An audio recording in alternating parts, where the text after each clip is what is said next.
construire, tu te permets de casser quelque chose que tu ne peux pas construire. N'est-ce pas du banditisme? Vous, ses parents, vous étiez où? N'énervez pas les gens. Je vous dis, n'énervez pas les gens. Nous devons effacer Ali Bongo de l'histoire politique de notre pays, y compris ses amis. Y compris ses amis qui ont partisé avec lui. Vous dites aujourd'hui, vous vous plaignez aujourd'hui. Quand tu étais ministre, tu ne te plaignais pas. Tu étais content, ton frère avait fait de toi ministre. Tu roulais l'écran, les mécaniques et tout. Après, tu es parti, je ne sais pas si c'est à la CNSS ou quoi. Tu étais content.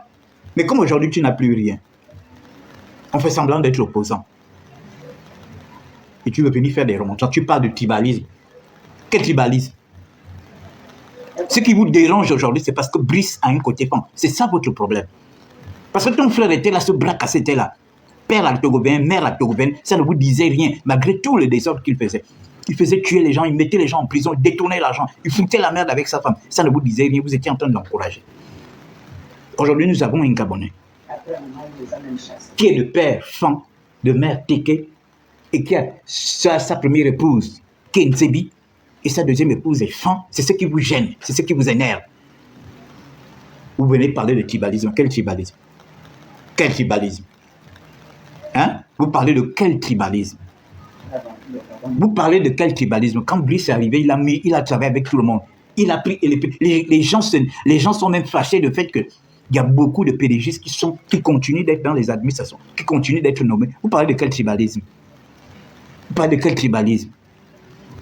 Quand Ali Bongo était là, il faisait avec tout le monde. N'est-ce pas? C'est vous qui avez dit que on ne fait pas du neuf avec du vieux. Hein? Quand Ali Bongo était là, il a écarté tous les gens qui ont travaillé avec son père. Tous les gens qui l'ont soutenu. Les tout même qui ont levé sa main. Les chambriers pères qui ont levé sa main. Les Zoubandama. Qu'est-ce qu'il a fini? Il a fini par humilier ces personnes. Parce que ses papas lui ont dit que c'est pas bon ce que tu es en train de faire. Ses papas étaient devenus ses ennemis. Les gens ont pris des risques pour soutenir un bras cassé comme ça, qui ne savait rien faire en dehors de manger. Toi-même, quand tu voyais ton grand frère, il pouvait faire quelque chose.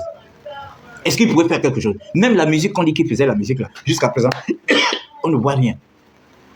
On ne voit rien de ça. On n'a rien vu de sa musique. Rien.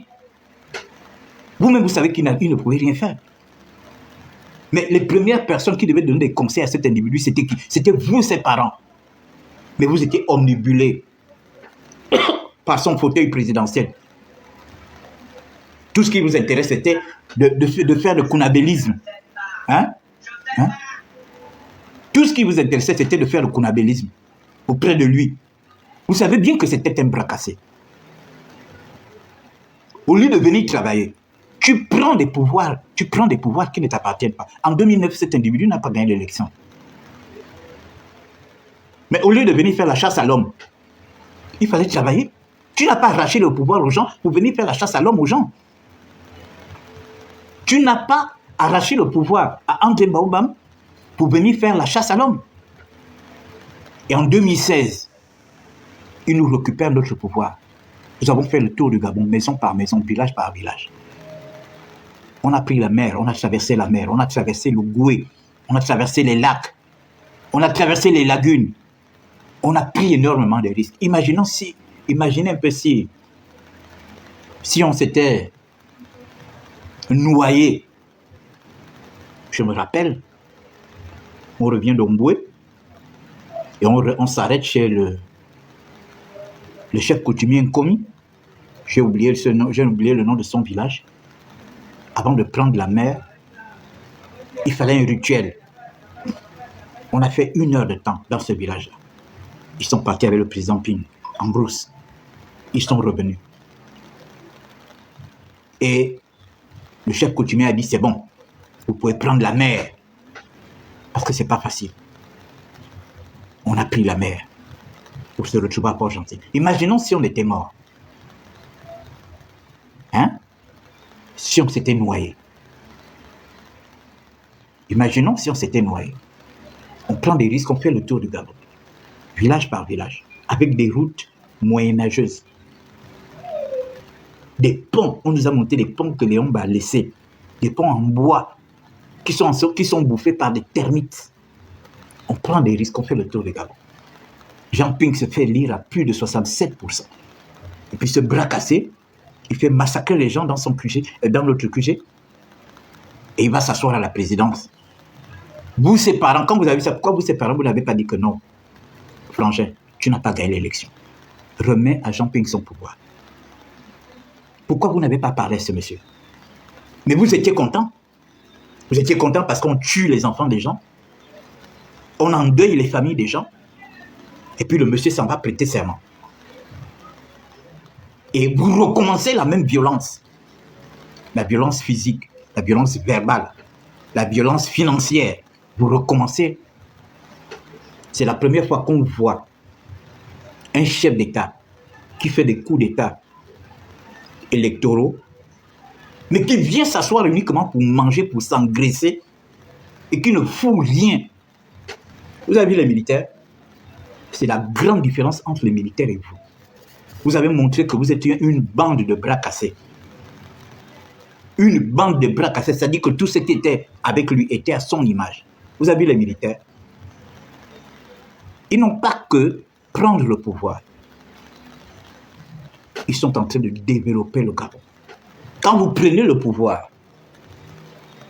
vous ne prenez pas le pouvoir pour vos beaux yeux. Vous prenez le pouvoir parce qu'il y a des imperfections. Il y a des choses à revoir, il y a des choses à changer. C'est ce que le CTRI est en train de faire là. Pendant que les deux camps, on devait s'affronter. Les deux camps allaient s'affronter. Parce qu'en 2023, là, on n'allait pas se laisser faire. Advienne que pourra. Ce qui allait arriver devait arriver. Mais les militaires ont récupéré. Toi, mets-toi là-bas. Toi, mets-toi là-bas. Nous nous prenons. Les militaires auraient pu dire, bon, écoutez, nous, on a pris le pouvoir et puis on est là. Voilà, on continue de s'engraisser. On continue de jouer. Non. Les militaires ont décidé de développer le Gabon. Et c'est cette honte qui vous embête aujourd'hui. Ce que vous n'avez pas pu faire en 14 ans, avec ce bras cassé. Les militaires le font en moins de 2 ans. Moi, je reviens de l'intérieur du pays. Je reviens de Makoko. J'ai vu des changements. J'ai vu des changements, oui. J'ai vu le camp des pompiers, qui est presque fini. J'ai vu le lycée d'excellence, avec internat, avec des plateaux sportifs. J'ai vu l'hôtel Belinga qui a été recassé. Et qui est en pleine construction. Là, il s'apprête à lancer les voiries. Ils vont refaire les voiries de la commune de Makoko. Il y a beaucoup de choses. Il y a le complexe touristique de Loa qui est en construction. Vous n'avez même pas honte. Et vous venez parler. Oh, si personne ne parle, c'est parce qu'il va y avoir... Il n'y aura rien, ma soeur. Il n'y aura rien. Il n'y aura pas de guerre. Il n'y aura pas de guerre tribale. Il n'y aura pas de guerre ethnique. Hein? Il n'y aura rien. Il n'y aura rien. Tu as compris? Vous dites ça aujourd'hui parce que vous avez perdu le pouvoir. Mais nous, quand on a attiré votre attention, quand on a attiré votre attention, quand on a attiré votre attention, vous nous prenez pour des imbéciles. Vous nous prenez pour des imbéciles. Vous nous prenez pour des imbéciles. Quand on s'alarmait, les parents pleurent à l'intérieur du pays, les Gabonais pleurent. Vous fermez les campus des gens. Vous fermez les campus. Hein? Hein? Vous fermez les campus, vous fermez les internats, vous coupez la bourse aux enfants. Hein? Vous coupez la bourse aux enfants. Quand ils ont coupé la bourse aux enfants, pourquoi tu n'as pas dit à ton frère que non, on ne peut pas faire ça? C'est un acquis. Vous avez encouragé votre frère à foutre la merde, à saccager le pays. Maintenant, aujourd'hui, parce que vous voyez qu'il est isolé, vous venez vous plaindre. On l'a fait ci, on l'a fait ça, on l'a fait ci, on l'a fait ça. Mais 90% de Gabonais ont un très mauvais souvenir d'Ali Bongo pour avoir massacré les Gabonais, pour avoir affamé les Gabonais, pour avoir infantilisé les Gabonais, pour avoir humilié les Gabonais, pour avoir ridiculisé les Gabonais. Vous avez compris? Hein?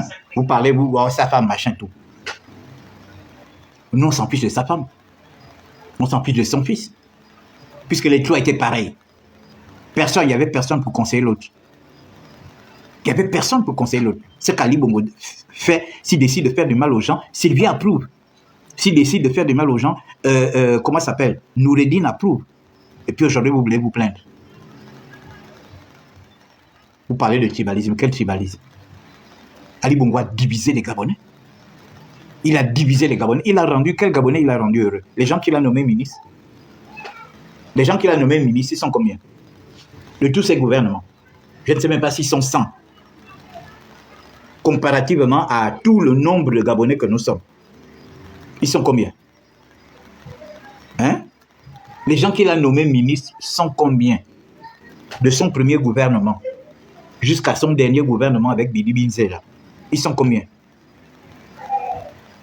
Hein? Je ne sais pas s'ils sont 100 ministres qu'il a utilisés. Voilà les gens qu'il a rendus riches. Ceux qui étaient au gouvernement avec lui. Il a rendu quel Gabonais, quel autre Gabonais il a rendu riche? Donnez-moi le nom d'un Gabonais lambda qu'il a rendu riche. Hein? Moi, je connais des gens, tu ne peux pas parler 10 minutes avec eux. Ils vont te parler d'Omar Bongo 3 ou 4 fois. Ils vont te dire qu'Omar Bongo était généreux. Si j'ai conçu ma maison, c'est grâce à Omar Bongo. Si j'ai acheté ma voiture, c'est grâce à Omar Bongo. Si j'ai épousé ma femme, c'est grâce à Omar Bongo. Si j'ai conçu la maison, tu trouveras des gens comme ça. Des gens, je connais même quelqu'un qui m'a dit que ce qu'Omar Bongo m'a fait, comment on appelle ça? Louer un avion médicalisé qui amène ma mère de Libreville jusqu'aux États-Unis. Hein? Tu trouveras qui peut vous dire ça? Ali a fait ça à qui? Ici. Il a fait ça à qui? Ici. Hein? Il a fait ça à qui? Ici. Et puis aujourd'hui, vous venez, tu viens parler, tu viens défendre ton frère, tu veux mettre une certaine psychose dans l'esprit des Gabonais. Il n'y aura pas de guerre au Gabon. On a déposé un bras cassé, il n'y aura pas de guerre. Et vous laissez les militaires travailler. Les militaires sont en train de travailler.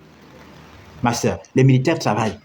Il n'y aura pas de guerre. Laissez-nous vos spéculations politiques, comment on appelle ça, vos chantages politiques là. Laissez-nous ça. Il n'y aura pas de guerre. La preuve, quand les militaires ont pris le pouvoir, ils n'ont tué personne. Sinon, la première personne que les militaires devraient tuer, c'était d'abord Ali Bongo. Si ces militaires-là étaient de mauvaise foi. Faut pas... Mais attends, on a vu dans les pays, quels sont les gens qui sont le plus souvent en danger quand il y a des coups d'État? Ce n'est pas la famille présidentielle, ce n'est pas les chefs d'État, ce n'est pas leurs époux, ce n'est pas leurs enfants. Donc vous pensez que... Donc vous pourrez prendre les militaires gabonais pour des édonguer parce qu'ils n'ont pas battu Ali Bongo, parce qu'ils n'ont pas battu sa femme ou son enfant. Il faut qu'on reste tranquille. Ça veut dire quoi? C'est quoi ce manque de respect vis-à-vis de nos forces de sécurité et de défense? Donc vous pensez qu'ils sont tellement lâches parce qu'ils n'ont pas descendu ce monsieur? Un bras cassé comme ça. Parce qu'ils ne l'ont pas descendu. Mais vous devez vous réjouir que ce monsieur soit en vie. Vous avez encore la possibilité d'aller le voir, d'aller discuter avec lui. Pendant que lui, il a fait tuer des gens dont les parents ne verront plus jamais. Madame Nicolas Sélé. Moi, je porte les stigmates de la violence physique de votre frère. Vous avez compris? J'aurais pu me faire abattre en 2016. Mes enfants seraient restés orphelins. Ma femme serait restée veuve.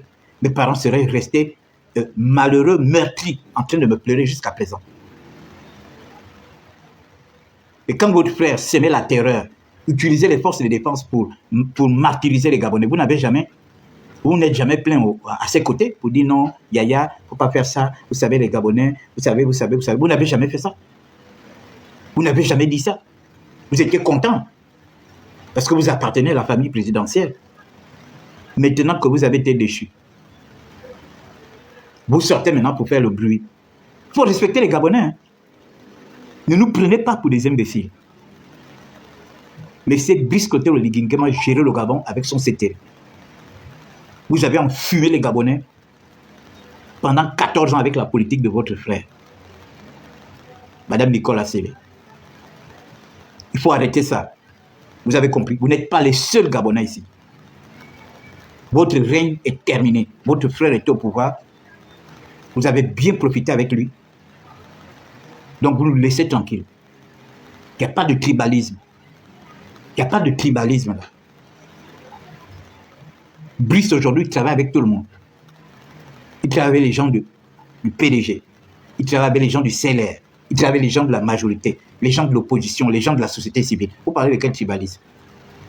Vous parlez de quel tribalisme? Vous parlez de quel tribalisme? Ce qui vous embête, c'est parce que Brice est de père Fan. Et il fait honneur à ses parents Fan, comme il fait honneur à ses parents du Haut-Togo. Et il fait honneur à tous les Gabonais.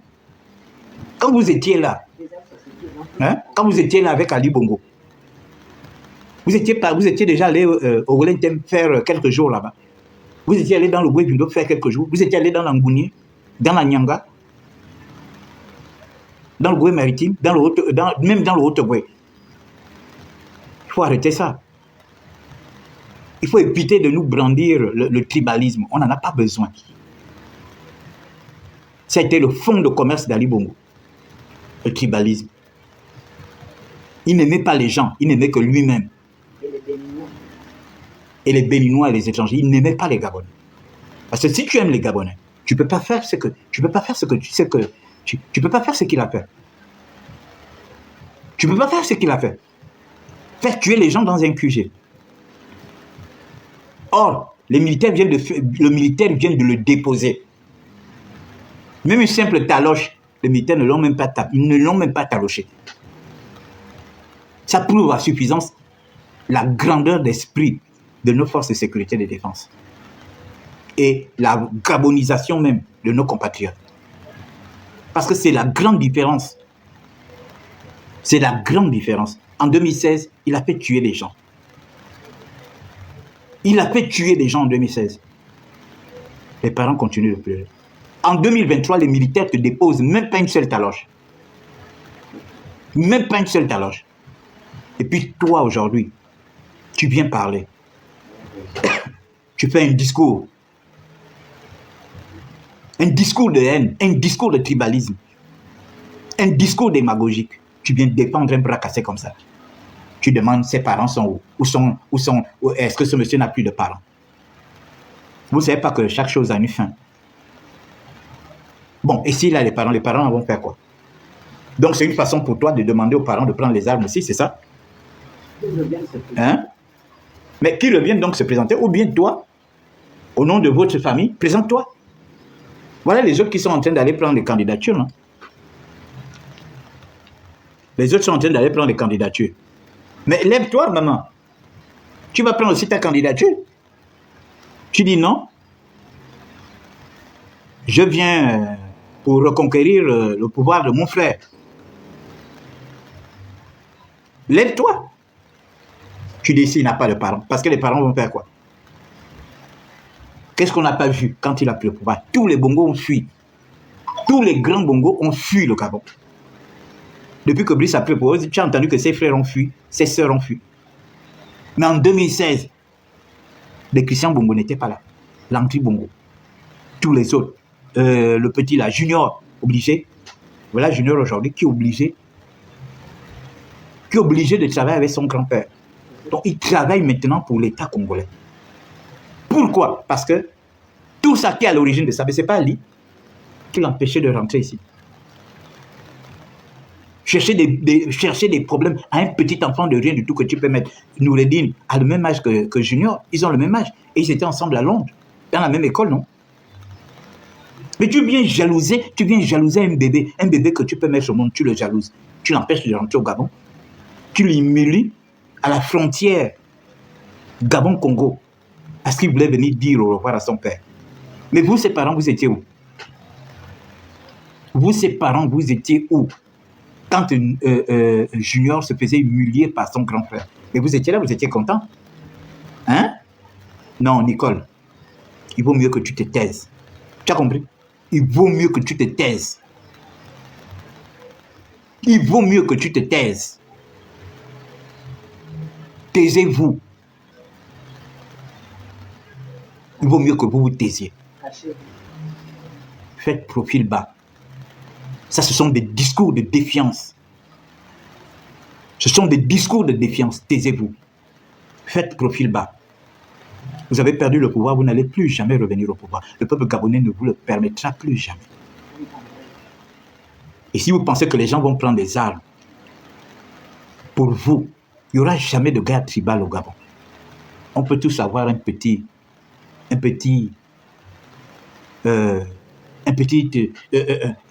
de tribalisme. On peut l'avoir.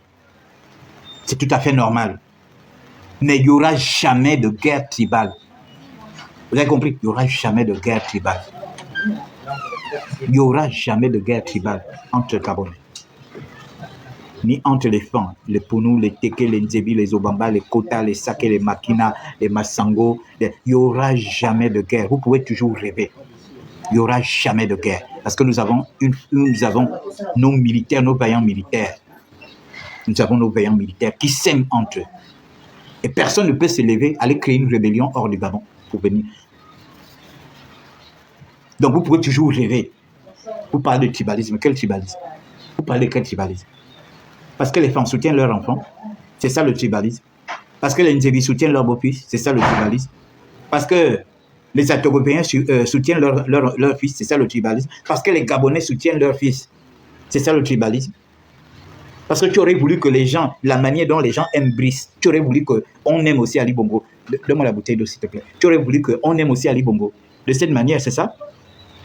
Mais Ali Bongo n'aura jamais l'amour, le même amour que Brice a. Jamais. Parce qu'Ali Bongo lui-même, il a montré aux Gabonais qu'il ne nous aimait pas. Parce que venir tuer les gens, venir faire abattre les gens dans un QG, c'est montrer la haine qu'on a vis-à-vis de ces personnes. Vous avez compris? Venir endeuiller des familles. Il y a des familles aujourd'hui qui sont endeuillées. Il y a une maman, j'ai l'habitude de vous raconter ça, elle n'a eu qu'un seul fils. Elle a misé toute sa vie. C'est une commerçante. Elle partait à Dubaï. Elle partait en Turquie. Elle partait en Chine. Elle faisait du commerce. Elle a tout misé sur son fils. Et son fils a bien fait l'école jusqu'à ce que son fils passait en Master 2. Il a été abattu en 2016. Cette femme n'a plus d'enfant. Et ce petit n'a pas fait un enfant dehors. Cette femme a tout perdu. Je l'ai rencontrée il y a peut-être 4 ans.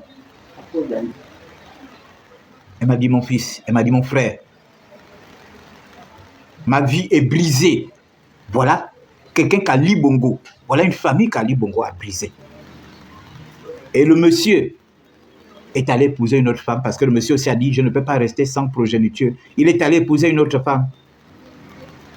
Et il a commencé à faire des enfants avec cette femme-là. Et il a abandonné. Il n'était plus fréquent chez la première femme. Voilà comment Ali Bongo et ces gens, les Baopianga, ont brisé la vie des familles. Et aujourd'hui, vous l'invitez dans vos panels pour venir parler. Mais vous, les Gabonais, vous avez des problèmes. Je ne sais pas si c'est la faim qui vous fait faire ce genre de choses. À des moments, vous perdez l'honneur. Vous l'invitez dans des panels pour qu'il vienne raconter sa vie. Parce qu'il pense que des gens comme nous, on a oublié ce qui s'est passé en 2016. Jean Ping et tous ceux qui étaient au QG ont oublié ce qui s'est passé en 2016. Il est là, vous l'invitez. Il veut parler le gros français. Tu veux parler le gros français, tu as fait l'école où? Tu étais dans quelle université ici? Parce qu'on a un peu d'argent. Demain aussi, vous allez prendre Ali Bongo dans vos panels. Hein? Si vous prenez Opianga, c'est que demain aussi, vous allez prendre... Pourquoi vous ne prenez pas Billy Bizier dans vos panels? Prenez aussi Billy Bizier dans vos panels. Prenez-le aussi dans vos panels. Vous voulez laver l'image d'Opianga. Vous ne savez pas que l'image d'Opianga est collée à l'image d'Ali Bongo. Vous ne savez pas ça. Vous ne savez pas que l'image d'Opianga est collée à l'image d'Ali Bongo.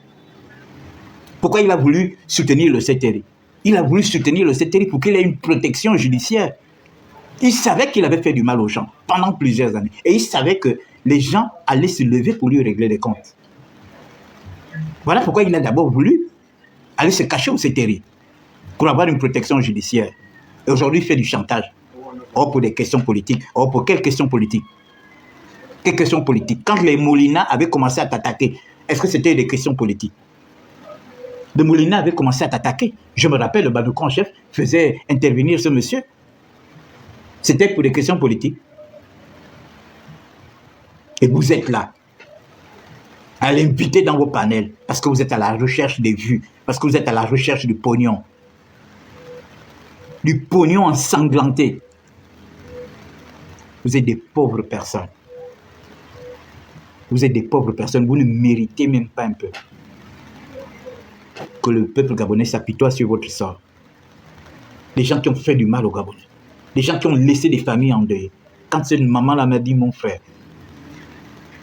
ma vie est brisée, ce jour-là, j'ai pleuré. C'est même elle qui me réconfortait encore. Parce qu'elle a tout perdu. Elle perd son fils, et son fils n'a même pas laissé, même pas un petit enfant. Elle perd son mariage. Même le business qu'elle faisait, elle partait en Turquie, elle partait à Dubaï, elle partait en Chine. Elle a tout arrêté. Tout arrêté. Elle a tout arrêté. Parce qu'elle faisait tout ça pour son fils. Et laissez-moi vous dire que son fils devait aller poursuivre les études aux États-Unis. Son fils devait aller poursuivre les études aux États-Unis. Tout ce qu'elle faisait pour son fils. Tout est fini. Voilà une famille que vous avez brisée. Une famille qui ne va plus jamais se reconstruire. L'enfant est mort. Madame a perdu son unique enfant. Monsieur a abandonné sa famille, il est allé épouser une autre femme avec qui il fait des enfants. Et Nicolas Sili, tu as le courage de venir parler, de venir défendre ton frère. Ça, ce n'est qu'une infime, une infime histoire que je raconte. Mais si je vous raconte les autres, c'est de maman Tsam qui a perdu ses 2 enfants. Une maman qui va au marché Montboîte elle vend depuis des dizaines d'années. Elle me dit, mon fils, j'ai formé mes enfants comme des femmes, comme des filles. Mes enfants savaient préparer. Quand je m'en vais au marché à 6 heures, je rentre à 16 heures ou 17 heures. Les enfants ont déjà fait le ménage dans la maison. Ils ont fini de préparer. Quand j'arrive, ils me mettent l'eau au feu pour que j'aille me laver. Elle s'en va se laver. Après se laver, les enfants lui servent à manger. Elle mange. C'est 2 garçons. Tout l'argent qu'elle gagnait au marché, c'était pour ces 2 enfants. Ces enfants ont été abattus en 2016. À cause de qui? À cause d'Ali Bongo et de ces gens. Aujourd'hui, vous avez le courage de venir défendre votre parent. Au lieu de bénir Dieu qu'il soit resté, non seulement il est en vie, mais en plus il est libre. Hein? Parce qu'il est chez lui, il regarde la télé, peut-être qu'il regarde même ce que je dis sur TikTok. Pendant ce temps, les autres ont perdu leurs enfants.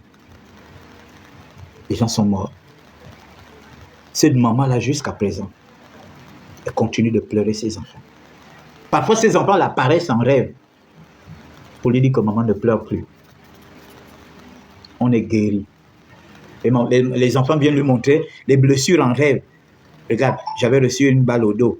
Regarde, mon dos est guéri. J'avais reçu une balle au ventre. Regarde. Elle n'en revient toujours pas. Un monsieur, là, papa Don, il a perdu 4 de ses fils. Il avait 5 garçons. Il nous a dit, mon fils, c'est parce que le dernier, le 5e garçon n'avait que 14 ans. 14 ans. Il n'est pas parti manifester. Il est resté à la maison avec ses sœurs. Les 4 grands sont partis manifester. Ils ont été tous abattus. Par qui? Par des gens qu'Ali Bongo avait envoyés pour venir nous abattre. Et puis Nicole, tu as le courage de venir parler, tu as le courage de venir défendre ton frère. Jusqu'à dire que c'est pas normal qu'on enlève son nom à l'aéroport de Port-Gentil. Il a fait quoi de Port-Gentil? Les mensonges, n'est-ce pas? C'est lui qui avait dit que Port-Gentil sera Petit Dubaï. C'est pas lui qui avait dit ça, que Port-Gentil devait être Petit Dubaï. Port-Gentil est Petit Dubaï. On peut se moquer des gens comme ça. On peut se moquer des gens de la capitale économique. Hein? Qui ne connaît pas les soupçons qui pèsent sur l'affaire Renjambe? Renjambe était où? Il n'était pas Dogwe maritime. Et il part s'imposer son nom à l'aéroport de Port-Gentil. Au lieu même de faire l'hypocrisie, dit que bon, on baptise ça Joseph Renjambe. Un acte de défiance.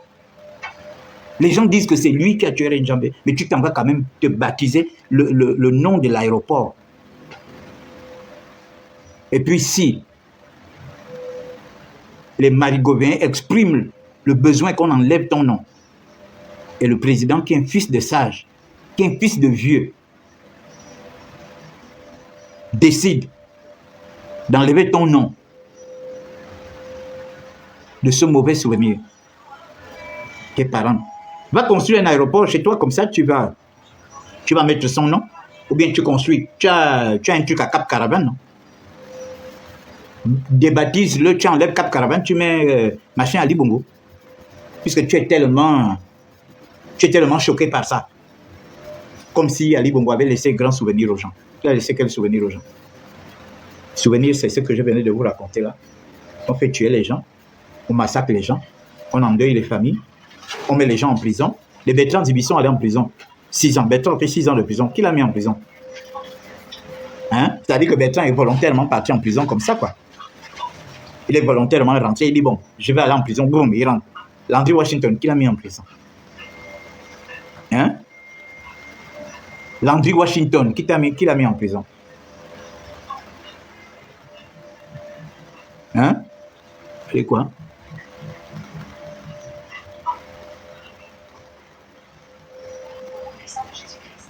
Tu dis quoi? J'espère que le peu d'argent que tu gagnes avec Laurence te donne l'humilité. Ah, Foucan! Foucan! Bande d'assassins que tu es. Donc tu approuves qu'on tue les enfants des gens. Kali, il fallait qu'Ali te tue.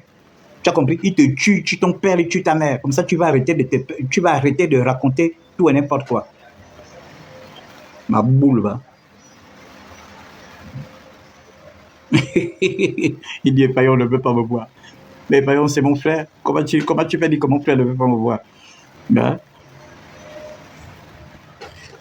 vous avez endeuillé des familles. Vous avez endeuillé des familles. Vous avez divisé les familles. Et aujourd'hui, vous voulez faire le bruit. Vraiment ça. Au lieu de vous réjouir que votre bras cassé est quand même vivant, il est couché à la sablière, pendant que d'autres personnes ont perdu leurs enfants. Hein? D'autres personnes ont perdu leurs enfants, ils ne verront plus jamais leurs enfants. Toi, tu viens défendre ma boule, va. Tu viens défendre un bras cassé comme ça.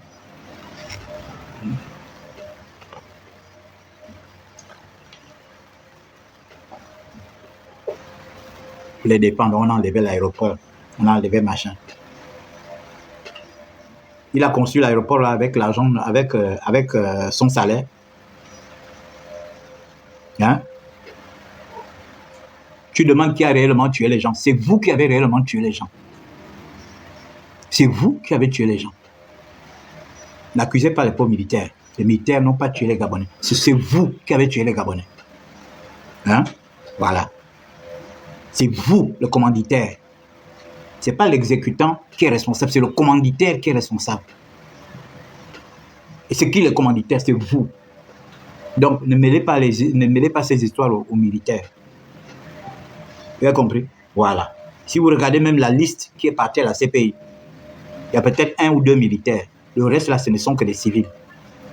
Ali Bongo, c'était un civil. Sylvia, c'était un civil. Opianga, c'était un civil. Billy Binze, c'était un civil. Hein? Y compris les autres. Alors, venez faire un discours, oh, machin, le tribalisme. Quel tribalisme? Vous ne savez pas que le fait d'avoir tué les enfants des gens, ça pourrait entraîner aussi une guerre civile? Hein? Vous avez vu les militaires tuer les enfants des gens. Et pourtant, eux, ils sont armés jusqu'aux dents. Vous les avez vu tuer les enfants des gens. Mais vous n'étiez pas armés jusqu'aux dents, mais vous avez tué les enfants des gens. Vous avez tué les enfants des gens. Parce que vous pensez que vous allez utiliser les militaires constamment pour des basses besognes. Maintenant que les militaires vous ont tourné le dos, vous êtes là maintenant en train d'erreur. Il y a des relents, de machin, le pays est divisé. Quel pays qui est divisé? Le pays n'est pas divisé. On est désolé, le Gabon n'est pas divisé. Les petits gens qui boudent là, ce sont les gens qui cherchent des postes ou bien qui ont perdu leur poste. Ce sont eux qui font le bruit. Et vous êtes combien? Vous êtes 8%. Vous avez compris? Ceux qui font le bruit là, vous êtes 8%. Vous n'êtes pas nombreux. Ceux qui font le bruit, vous êtes 8%. Et on va bien le démontrer pendant la campagne présidentielle, pendant les élections, que vous êtes 8%. Si vous contestez le CTI, allons-y sur le terrain. Allons-y sur le terrain, c'est là où on doit vous voir. Puisque vous dites qu'il y a le tribalisme, il y a ceci, il y a cela, allons-y sur le terrain. Allons-y, allez-y battre Brice Cotero de Guinguema sur le terrain. Comme ça, on comprendra que oui, vraiment, les Gabonais ne l'aiment pas. Vraiment, c'était un accident de parcours, machin. Puisque vous venez, vous amenez des fausses alarmes. Des fausses alarmes pour vouloir apeurer les Gabonais. Allons-y sur le terrain. Comme ça, on va voir si vous êtes capable de battre Brice. Allons-y sur le terrain. Bon, Ali Bongo, lui, étant un bras cassé, toi, tu peux te positionner. Positionne-toi. Positionne-toi. Il y a les autres femmes là qui sont en train de se positionner. Toi aussi, positionne-toi. On sait que tu as l'argent. Tu as l'argent. Tu étais ministre, tu étais DG de la CNSS. Tu as l'argent, positionne-toi. Hein? Il faut te positionner. Tu dis non, moi, comme mon frère, lui, c'est un bras cassé, il ne peut plus rien faire et tout. Moi, je suis sa sœur. Allez, je monte au créneau. Je monte au créneau. Je suis candidate. Comme ça, tu vas diviser l'électorat du Haut-Ogooué et tu vas diviser l'électorat du Gabon. Il ne suffit pas de venir faire des discours. Oh, il y a telle situation qui risque de se produire, il y a telle ou telle. Il faut être sur le terrain. Tu es candidat, les autres là.